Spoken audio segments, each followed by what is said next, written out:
అరే నీ favourite player ఎవరు? సాయి సార్. అరే నీ ఫేవరెట్ ప్లేయర్ ఎవరు? సాయి సాయి. అరే నీ ఫేవరెట్ ప్లేయర్ ఎవరు? సాయి. అరే ఇక్కడ ఎందుకు ఎవరా సాయి అనుకుంటున్నారా? సాయి. హలో గాయ్స్, కాలేజ్ వచ్చేసినాం. ఇంకా అలాగా చాలా లాంగ్ డేస్ తర్వాత కాలేజ్కి వచ్చేసాం కదమ్మా. ఇక మా వాళ్ళు ఉన్న ముచ్చట్లని ఒకరు చెప్పేసుకుంటున్నారు అనమాట. ఇంకా బ్రేక్ ఇచ్చేసారు కదా, టిఫిన్ చేద్దాం అని చెప్పి మా వాడైతే గోల్ చేస్తున్నాడు అనమాట. కానీ ఒక్క దగ్గర కూడా డబ్బులు లేవు. సరే ఒక ప్లేటే తీసుకుని నలుగురు ఎదురు తిందామని చెప్పి అనుకున్నాము. ఇక ఆ ఒక్క ప్లేట్ కూడా మా దగ్గర డబ్బులు లేవు అని చెప్పి బయటకి అయితే వచ్చేసాము. ఇంకా అందరూ అలా సరదాగా చల్లగాలికి బయట కూర్చుంటే మా వాడేమో వాడి ఇంటర్న్షిప్ కష్టాలు అయితే చెప్పేస్తున్నాడు. మరి మీరు కూడా ఒకసారి వినేయండి.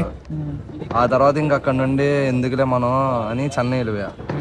చెన్నైలో అసలు దారుణం, 120 డిగ్రీలో నుండి మిషన్లు బయటకు వస్తున్నాయి. అవన్నీ గ్లౌజులు వేసుకుని 5-6 గ్లౌజులు వేసుకుని పట్టుకుని తీయాలి. అవ్వట్లా. ఇంకా బ్లడ్ మోషన్స్, బ్లడ్ వామిటింగ్స్ అయిపోయినాయి. 2 రోజులు హాస్పిటల్లో ఉన్నా, మూసుకునే చోటు వచ్చేసా. ఇట్టాడు కదా అవుద్దని అన్నిసార్లు అడిగారు, ఎక్కడికి వెళ్తున్నావు అని. ఇంకా ప్రతిరోజు ఇలాంటి ఫన్నీ వీడియోస్ వస్తూనే ఉంటాయి మామ. ఇక మీరు కూడా కొంచెం ఫాలో చేసి సపోర్ట్ చేసేది మా యూట్యూబ్లో చూసే వాళ్ళైతే సబ్స్క్రైబ్ చేసుకోండి. ఉంటామా మరి, బాయ్.